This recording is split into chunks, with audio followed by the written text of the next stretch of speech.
So today we will be speaking on the subject of karma. It's a little interesting if you look at the dictionary definitions of karma. There's quite a number of them that are not very precise or very accurate. And they reflect more what is accepted in the Western world or thought of in the Western world as what the meaning of karma is when people talk about their karma or your karma. They're quite often referring to the collective results of past action that you are or will be experiencing. And this focus is more on the idea of my destiny, I guess, what I'm destined to experience. And the reason there is this focus is primarily because of people have this quite strong interest in the idea of what's going to be my fate, what's going to be my destiny. And that's very much tied to the idea or the desire of wanting to find some perfect place in this world, to experience happiness or fulfillment or having a life that people consider to be very ideal.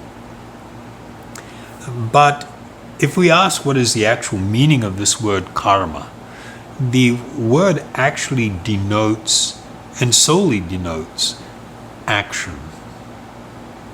It doesn't denote the result of action. It is the action itself that we perform always. At every moment we're engaging in an activity, and these activities are known as karma.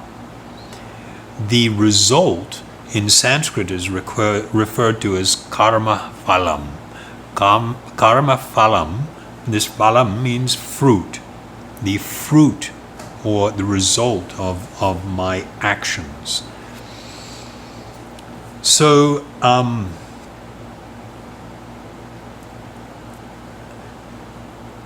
in terms of yogic teachings and philosophy and spiritual philosophy, the subject of karma is considered really significant and really important because it has a lot to do with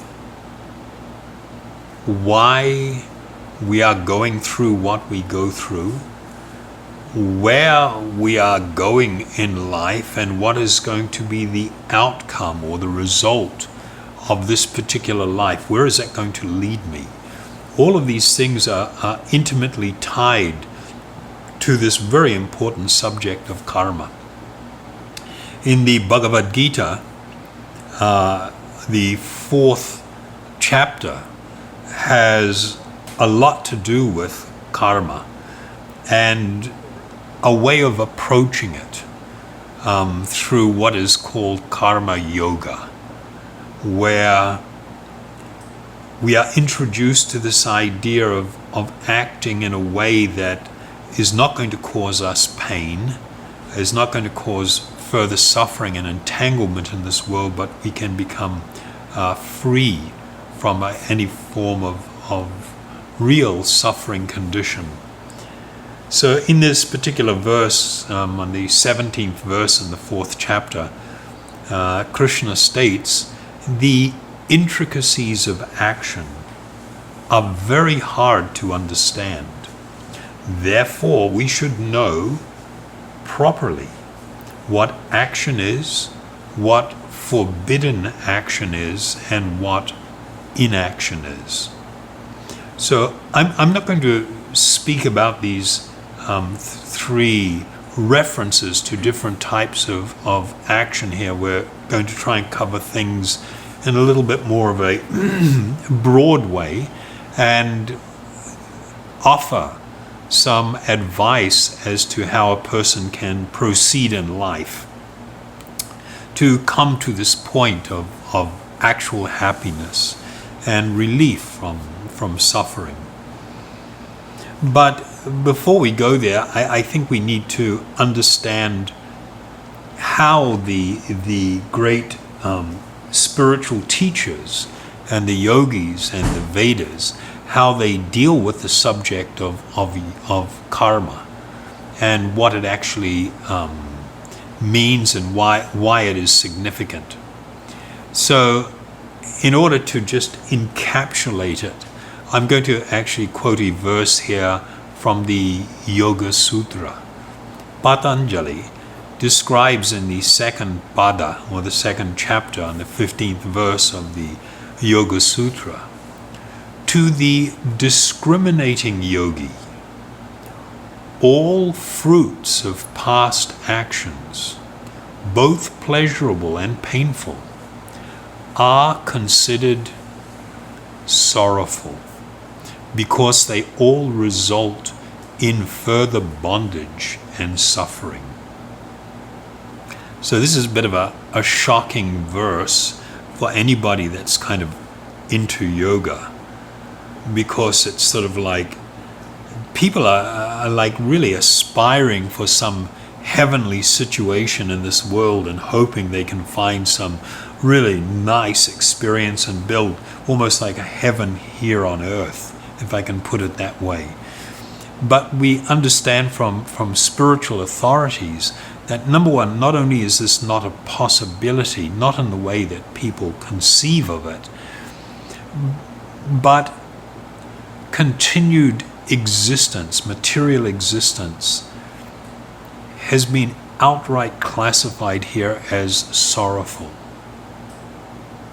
Whether you're on a roll and everything's working for you and you've got all the goodies, or whether you're in a absolutely distressful condition. And I sometimes use the example, you see when you go into the third world in particular, in countries where there is this disparity, where there is a poorer, larger mass of people, but you actually have very wealthy people also. And you see, just as you do also in some developed countries, at the stoplights in the cities, you've got people out on the traffic island walking along, knocking on the windows of the cars, begging for money. And some of the people that are begging for money there look in an utterly distressful condition, very impoverished, dirty, maybe diseased. Their clothes are torn and tattered, obviously emaciated and hungry. And they may be knocking on the window of, for instance, a Mercedes-Benz, and the person inside has got their Rolex on and 2 or 3 smartphones. And the driver in the car, and they're just living in this whole other world.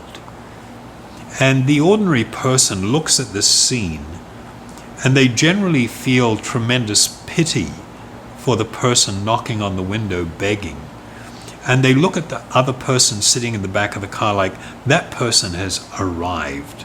They have made it. They may be famous, they may be good looking, they may be extremely wealthy, and it's like, okay, this is desirable, that other condition is undesirable. But from the vision of the yogi, they see no difference, no actual difference from a bigger picture. They don't see any actual difference between these two situations, because both of them are temporary. And that person knocking at the window, perhaps in the next lifetime or another lifetime, may be the one in the Mercedes-Benz. And the one in the Mercedes-Benz in next lifetime or future lifetimes may be the one knocking on the window. And so whatever condition that you find yourself in, we should understand it is not permanent. This is just like a few frames of a tremendously long movie where you've got this reel that, goes on for 1,000 miles. And here you are taking a little snippet out of it, and you go like, oh my God, that looks wonderful. But you might go on, another couple of 100 yards down that film and take out another snippet and look at what's happening to the person. And it could be utterly tragic. And when you look at the whole thing overall, it's like, why would you conclude that one little tiny moment in time is utterly desirable and fantastic, and that's the whole movie? No, that's just a few frames of this much larger movie known as material existence.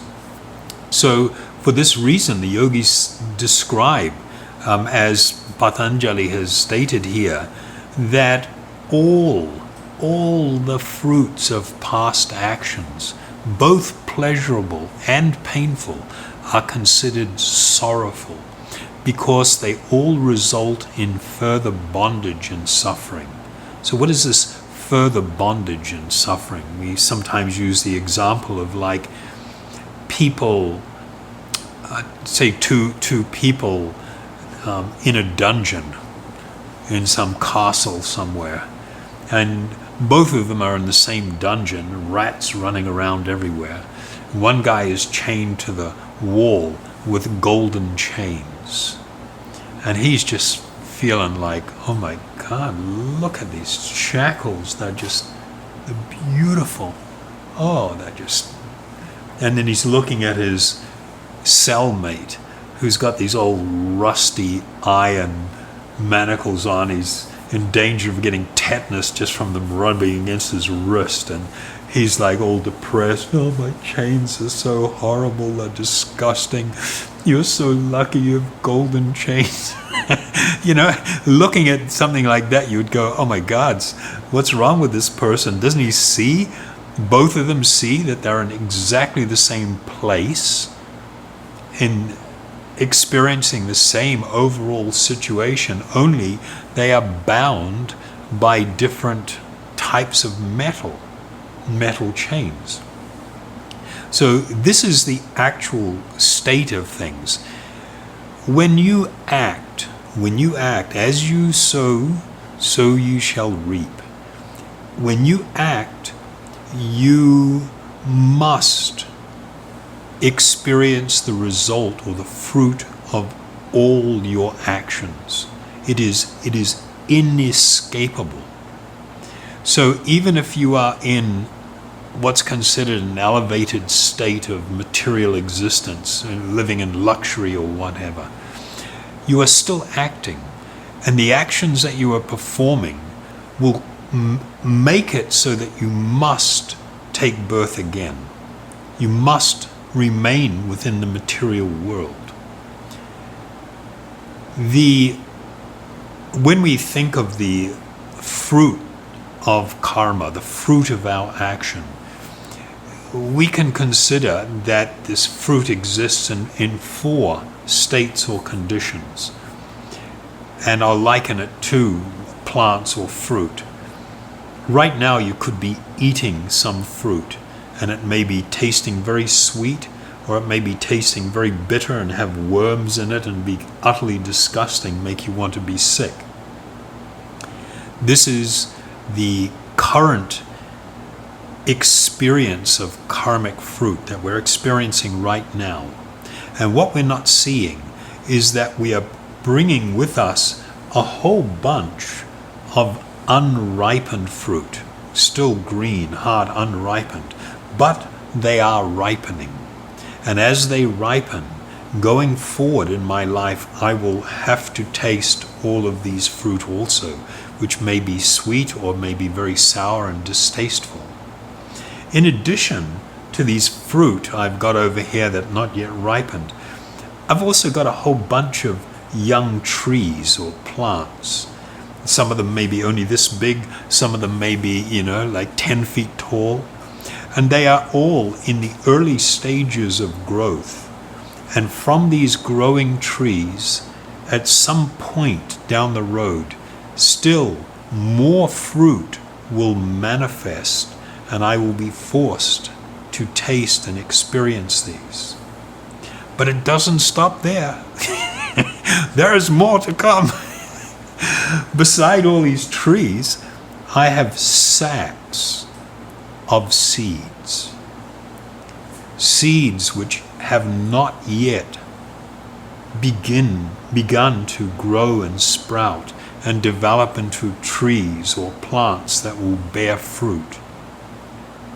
So it's kind of like when people look at a newborn baby and they're thinking it's so sweet and innocent, and it's just like, oh my God, it's wonderful, and it's so innocent and free and pure and everything.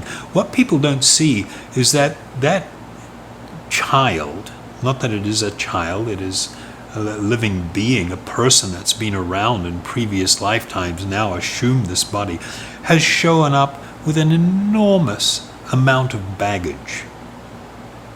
With the birth of that child, with birth, their death has also arrived. Not only their death, but a whole bunch of karmic fruit, karmic reaction that is coming with them, and it will be unavoidable. You cannot avoid it. It will manifest in the life of that person, and they will experience and have these experiences. So from the yogic perspective, it's kind of like, okay, if we look at action, what is the driver? What is the cause of action?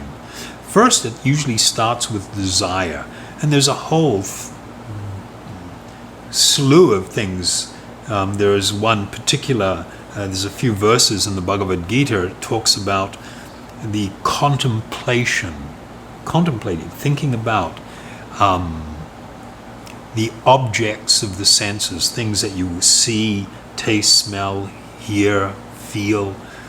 By contemplating on the objects of the senses, one develops attachment. From this attachment, the desire for them grows stronger and develops into lust. And by this lust, one then becomes compelled to act. Desire drives action. Action, apart from having a fruit, also causes new desire to arise. And the desire actually determines what type of life we will have going forward, not just in this lifetime, but even in the future. There is a verse in the 8th chapter, 6th verse of the Bhagavad Gita, where Krishna states, addressing Arjuna as the son of Kunti. She was a queen, Kunti. And Krishna says, whatever state of being one remembers when he quits his body, O son of Kunti, that state he will attain without fail. Now, this is actually a shocking revelation for many people. Whatever you are cultivating in your mind, the state of consciousness and the nature of your desires, at the time that you quit your body, that you die, go through the death experience and leave, will determine what type of body you will get going forward. For instance, if people have cultivated animal tendencies, then they can take the body of an animal in the next life. If they desire to enjoy certain experiences in certain ways and things in this lifetime, they will be given an appropriate body to try and fulfill those desires in their next lifetime. If a person is overly absorbed in intoxication, they're really heavy users of drugs or alcohol or other states that induce stupor, they can take birth amongst the lower species, even plant life. So where things are going to lead into the future is shaped right now by the desires that you have and the way that you are acting on those desires, and the more desires that have been created from that. So this question of karma, I mean, okay, we can be all fluffy and just daydream about, oh, it'd be so nice to be rich and to be doing this and to have that and to be really pretty or really handsome and, all that. From the yogic perspective, none of that is actually desirable. It will not fulfill the actual need that you have for happiness. It will not bring you the experience of actual spiritual love. And it will lead to further entanglement in this world. So there we go. Sorry, I'm kind of like the bad news guy. For the people that are looking for the happy, fluffy experience, I'm sorry, this is the wrong channel for you. But no, having said that, I do have to state that what is being offered to you is the greatest happiness, is the actual state of complete peace and happiness and complete fulfillment. But we have to be realistic about the world. If we don't recognize what's going on, if we don't recognize what it is that's causing us to suffer, then we're going to keep doing the same things again and again and again. We will always end up back in the same place. We have to learn. Life in this material world is meant to be an education for us. We are meant to be learning from this experience and going, well, something's not right here. Is there something more? Is there something more important? What should I be actually focused on? So if we understand that the whole karma thing is actually a gigantic bummer, because if I am acting driven by material desire, then I will be perpetually bound to the material world, and I will be on this roller coaster, sometimes in the peaks, sometimes in the pits, probably more often in the pits than on the peaks, which is generally what life is like, even within one lifetime. So then the question is, there's a couple of things. It's like, oh my God, if I actually look and I could see how much karma I have already amassed, how much karmic fruit is waiting for me. It's kind of like, oh my God, I've got this load of stuff coming down the track at high speed, and this is not cool.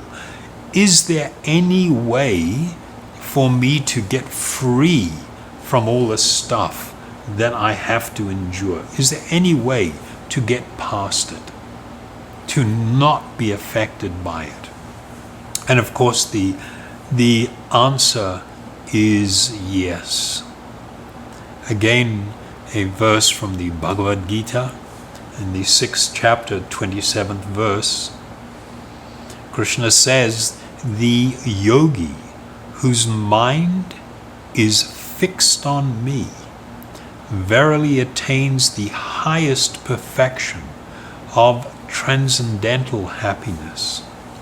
He is beyond the mode of passion, and he realizes his qualitative identity with the Supreme, and thus he is freed from all reactions to past deeds.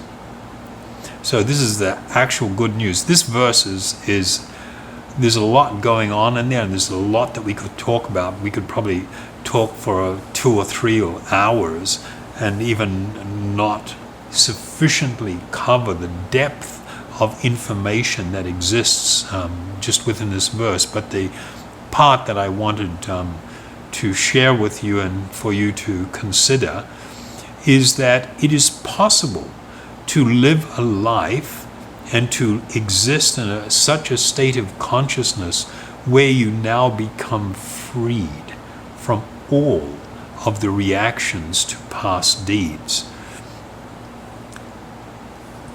Speaking about that in length, of course, will make it so we can't get very far through the topic. So I just want to fundamentally share that with you, and for you to understand that it's very much tied to learning the art of living a spiritual life rather than a material life.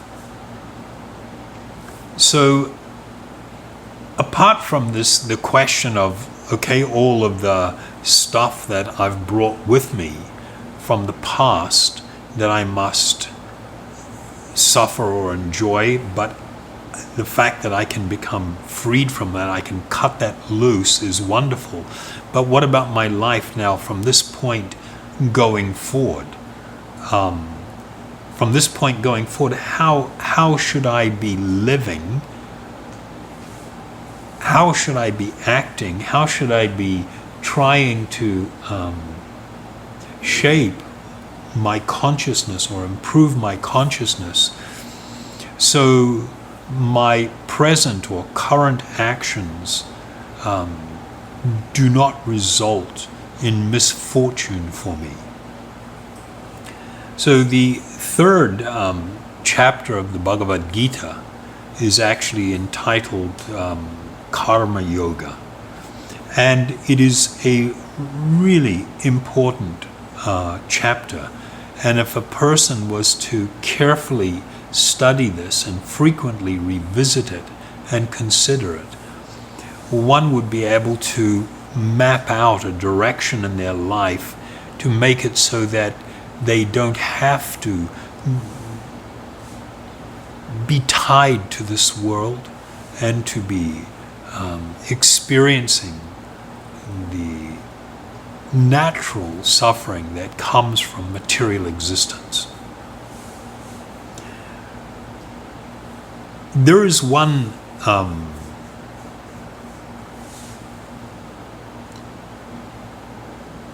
group of yogis that talk about living a life of tremendous restraint. That if you could become free from action, you wouldn't have to suffer anymore. And so they really promote the idea of restraint. There is one whole spiritual path or religious path in India. It was founded by Mahavir.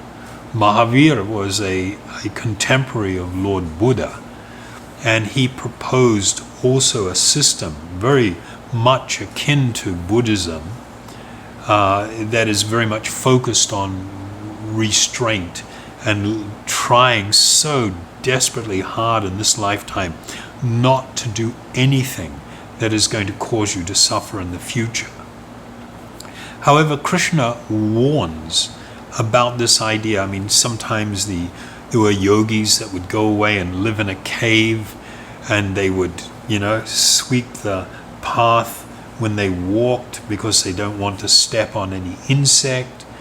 There are some people that cover their mouth with a cloth, so when they breathe, they're not going to inhale microbes and things and be killing them and experience the karmic result. I mean, when you really consider, we cannot actually clearly even ascertain how intricate the web of karma is.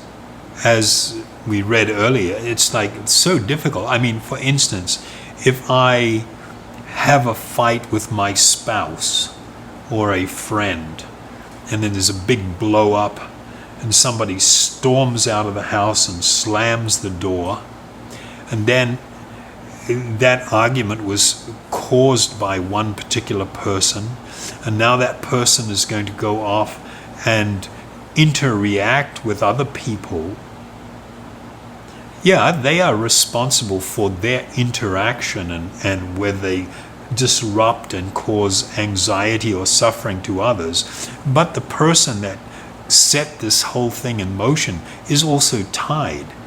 And so as that person goes off down the road in anger, leaving this wake, it's kind of like when you throw a pebble into a pond. It doesn't just go plop and that's it. No, you get waves now, one after the other. Here they come, here they come. It's just like all of these ripples moving out from that original thing. In a similar manner, when we act in life, we become deeply responsible for so many things that come from that. It becomes impossible for us to actually ascertain how deeply we've become entangled just from one particular action or activity. So the idea that you can withdraw from the world and live a very austere, extremely austere life, do not cause violence on anything, not to be disruptive, is impossible to do.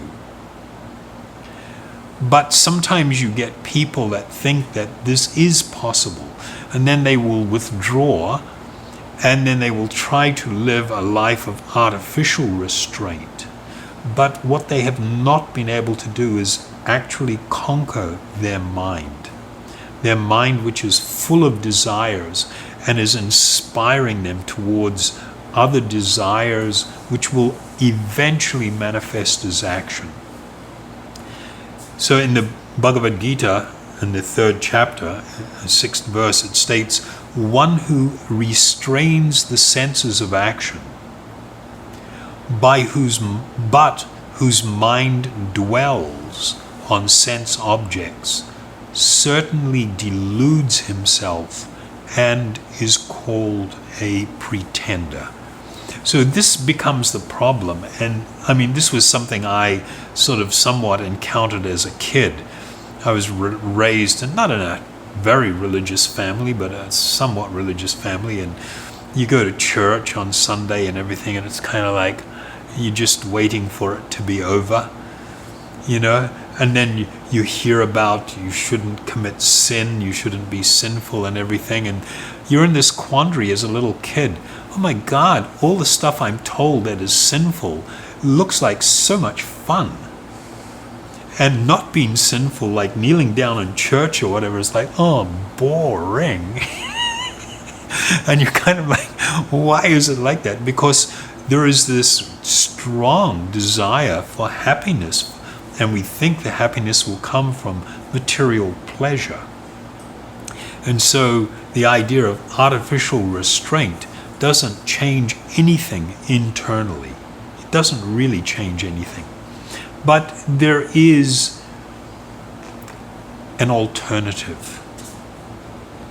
There is an alternative to live within this world, but not be part of it.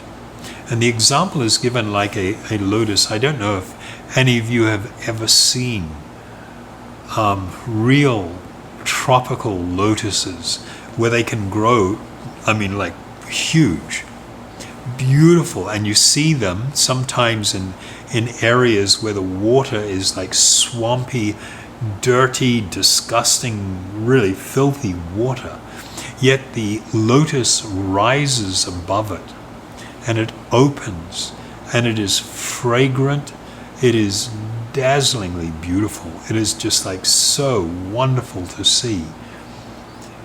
And we are admonished, we are encouraged to become ourselves like lotuses, where we may live in the material world, but not to be part of it, to have risen above or transcended. So Krishna advises, he says, on the other hand, if a sincere person tries to control the active senses by the mind and begins karma yoga, without attachment, he is by far superior. Now this verse follows the one before. This is chapter 3, 7th verse, where Krishna is discouraging this idea of being a pretender or engaging in artificial restraint. But rather one must study and live a life guided by the principles of karma yoga. So this word karma means action, and yoga means union, a union with the Supreme. It is kind of like what they call, there is a certain theory in an alternative medicine that's been around for many years, and it's based on the idea or principle that the thing that causes a disease can also become the cure of that disease. And so what they do is they take the disease condition, they dilute it down, thousands of times. They mix it, usually and often in liquid form, sometimes powder, and you take it, and it's meant to promote healing. This also applies in some types of Ayurvedic medicine. For instance, when it is known in Ayurvedic medicine that if you overeat milk products, milk sweets and milk products, it can cause diarrhea. And the prescribed cure for that particular type of diarrhea is to take yogurt mixed with boiled rice and a little salt only, and to eat small quantities of this, and it will completely settle the system and heal that condition. So here we see that milk was the cause of the suffering condition, and milk is also the cure. So in the same way that our karma or action binds us to the material world, our action, if it is now focused in another direction, can become something that liberates us from the material condition. It brings us to the platform of real spiritual understanding and experience. So in the very next verse, in chapter 3, verse 8, and I'll read 8 and 9, Krishna advises, perform your prescribed duty, for doing so is better than not working. One cannot even maintain one's physical body without work. So this is a reality, an accepted reality. You can't live a life of complete abstinence and renunciation. That according to your station in life, you will have responsibility, and one must learn to act in order to maintain your body and to maintain a family if one has one, and that this in and of itself is not bad. It is something that must be done. But then Krishna speaks to the actual solution to the problem. He says, work done as a sacrifice for Vishnu. This term Vishnu is a name of God.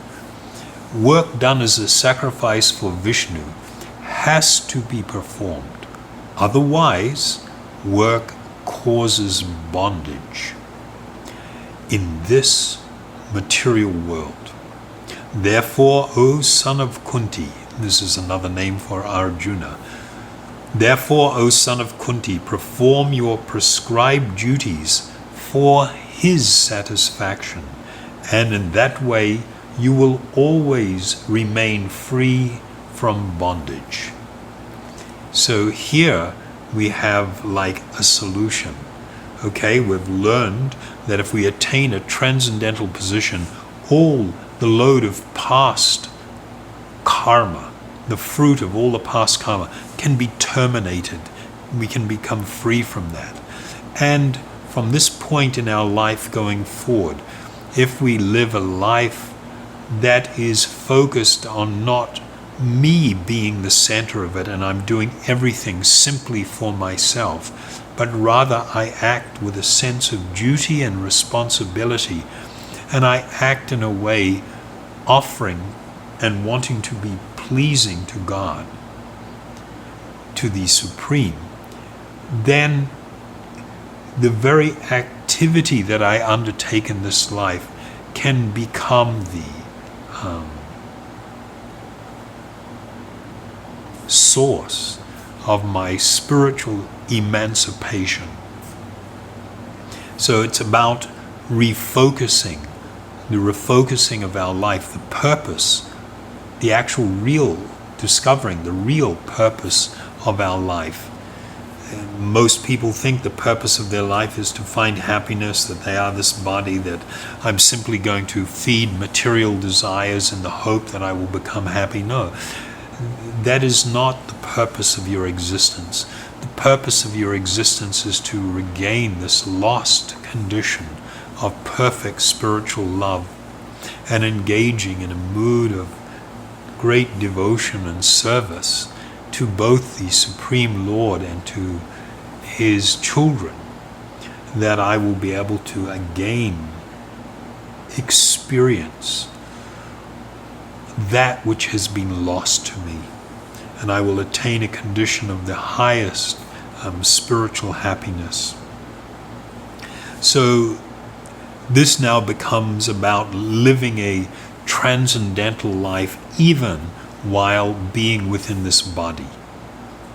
So there is, as I mentioned, a great happiness to be experienced, living in harmony with my true spiritual nature. We have both a higher and a lower nature. The lower nature is tied to this body and mind, which is not me. And if I follow it, it can lead me, or will lead me, to great depths of depravity.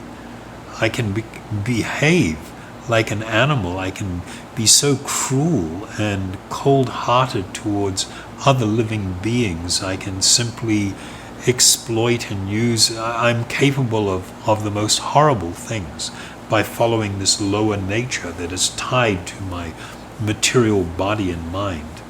But if I follow my true spiritual nature, which is what the process of yoga is about, the awakening of my eternal and true spiritual nature, then I can attain this platform of great happiness. In order to attain that, Krishna describes in the 4th chapter, 20th verse, abandoning all attachment to the results of his activities, ever satisfied and independent. He performs no fruit of action, although engaged in all kinds of undertakings. So this speaks to how a person can live a truly spiritual life. In the next chapter, the 5th chapter, 10th verse, Krishna says, one who performs his duty without attachment, surrendering the results unto the Supreme Lord, is unaffected by sinful action, as a lotus leaf is untouched by water. And then reading it from another verse, that actually perfectly encapsulates. I mean, if there was one verse that you would take to heart from the Bhagavad Gita and completely guide your life for the best possible outcome of your life, then taking this direction to heart and living this would be of tremendous significance. So this is from the 9th chapter, the 27th verse, addressing Arjuna as the son of Queen Kunti. He says, O son of Kunti, all that you do, not some or most, but all that you do, all that you eat, all that you offer and give away, as well as all austerities that you may perform, should be done as an offering unto me. If we could actually fully appreciate and take this instruction to heart, then our life would be utterly transformed. Not only would we be living, experiencing such contentment, we would experience positive and unlimited spiritual happiness, and our interaction with others and with this world would be utterly transformed. The way in which we would live in this world and the way in which we would interact with others would be in line with an instruction given by the great Krishna Chaitanya Mahaprabhu. Chaitanya Mahaprabhu was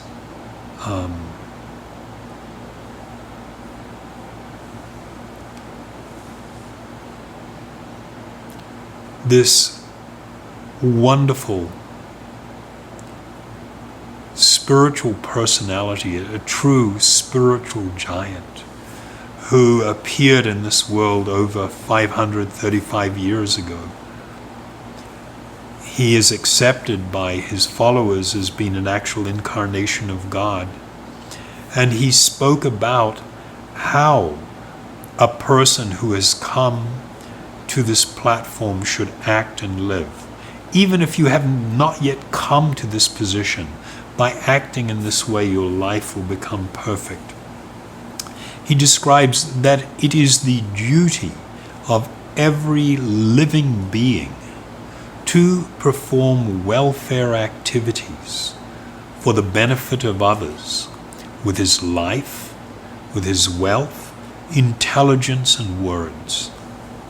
By his work, thoughts, and words, an intelligent man must perform actions which will be beneficial for all living entities in this life and the next. So, this brings us to the conclusion of today's talk on the subject of karma. As with all of the things that we're discussing, it is not possible to deal with these subjects in a flippant or light or fluffy way. These are wonderful spiritual subjects.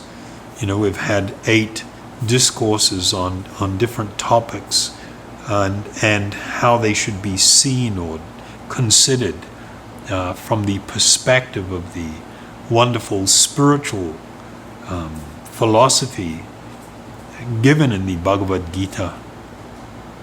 It is for the purpose of our happiness, our boundless and eternal happiness, that these directions are given. And it is so incredibly practical.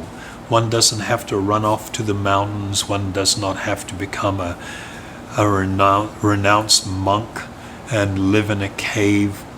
One can live within this world, living what may appear to others to be an utterly ordinary life, and yet be living as a true yogi, a true transcendentalist, by simply adopting and acting according to these directions given by Sri Krishna in the Bhagavad Gita. And in doing this, one will come to experience the reality of eternity and great happiness within this life. One can become free from all fear, all anxiety, all distress and depression.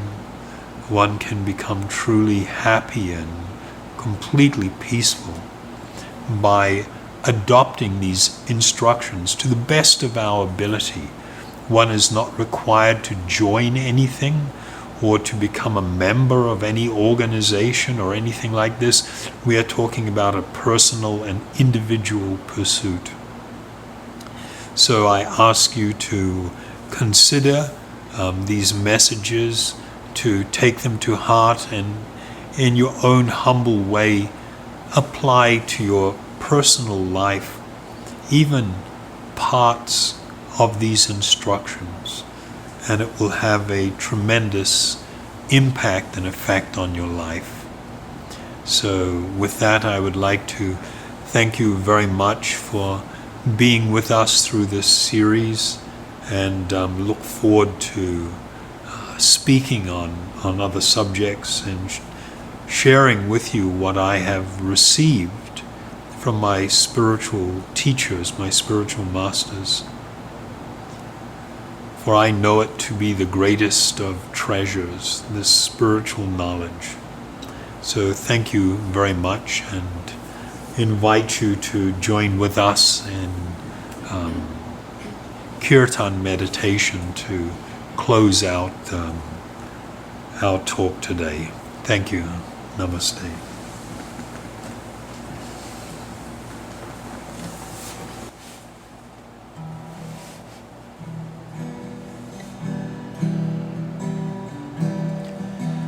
Hare Krishna, Krishna Krishna, Hare Hare, Hare Rama, Hare Rama, Rama Rama, Hare Hare, Hare Krishna, Hare Krishna, Krishna Krishna, Hare Hare, Hare Rama, Hare Rama, Rama Rama, Hare Hare, Hare Krishna, Hare Krishna, Krishna Krishna, Hare Hare, Hare Rama, Hare Rama,